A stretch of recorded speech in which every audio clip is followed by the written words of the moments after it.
somebody sent me a story from Mongolia.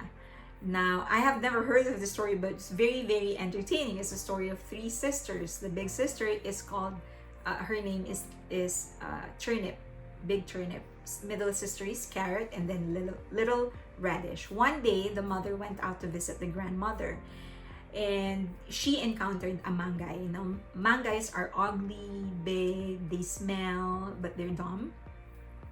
And very, very strong, but very, very dumb. And he started asking questions to the mom, like, where are you going? How many children do you have? What are their names? So I don't know why the mother decided to reveal all those pieces of information, but I guess she decided to tell him the truth. I have 3 kids and these are their names.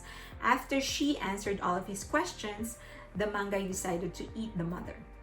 Okay, now mangay went to the house of the mother and asked Turnip to open the door, but Turnip said that I know you're not my mom, I don't want to answer the door. Smart kid. Second, Carrot, the mangay called for Carrot, and mangay also knew he wasn't the mother, so she refused to open the door. But then when mangay called for the little sister, little Radish, she opened the door, and then went in, and they realized that the 2 sisters were correct, they were right, and he's not the mother. But for some reason, they decided to allow him to sleep in the house. I don't know. So I don't know why they did. But anyway, they allowed the mangay to sleep in the house. And at night, mangay wanted the big sister to sleep with him. I mean, like sleep beside him, not the hanky-panky. But of course, Turnip didn't want to do that. So he called for Carrot, and Carrot didn't want to do that as well. But little Radish, the youngest, decided, okay, I'm going to sleep beside you. In the middle of the night, they heard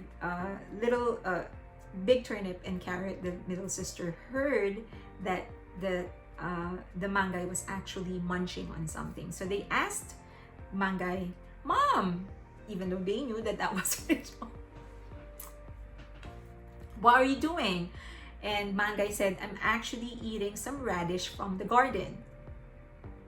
So it wasn't supposedly their little sister, just a radish from the garden. And so they asked, why don't you give us some?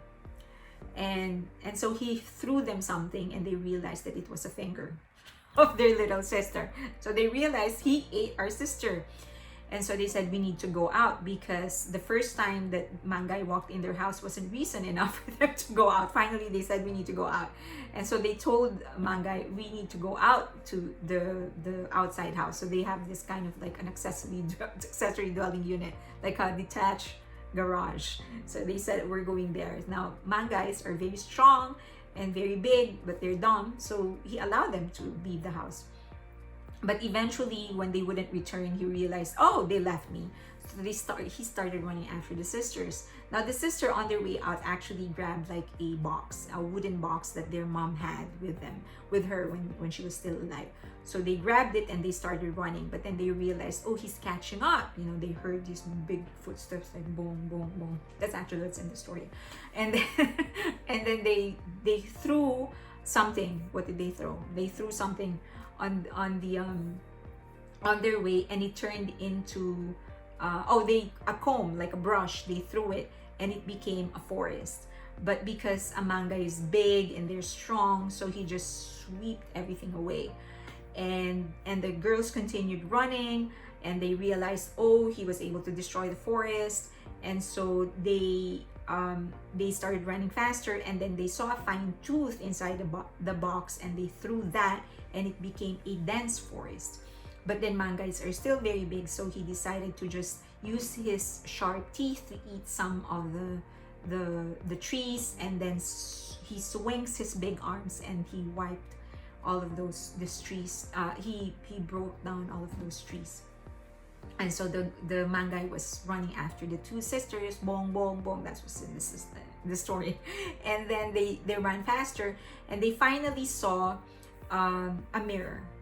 And so they threw the mirror, and it became a lake. So that separated them from the mangay. But mangays are dumb. So the mangay asked, hey, how did you cross the lake? And the two girls looked back over the lake and they said, oh, we actually cut open our tummies, pull out the intestines, and then we tied a rock on one end of our intestine and threw it across the lake to make a bridge, they said. And then the man guy said, can I get over that way? He's dumb. So they said, yeah, go ahead, try it. And so he did that. He used his nails, he cut open his tummy, and then took a big rock and tie it on one end of his intestine, and he threw it across the lake. So apparently he was still alive. Probably he was able to survive without an intestine, and he was starting to cross. But then a bird, a really huge bird, started flying, and he decided to chew on the intestine of the Mongolian.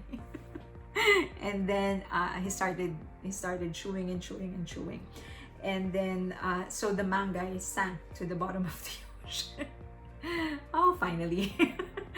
So the two girls finally was able to live in peace. And the moral of the story is that no matter your mother is, she will always protect you, even beyond afterlife.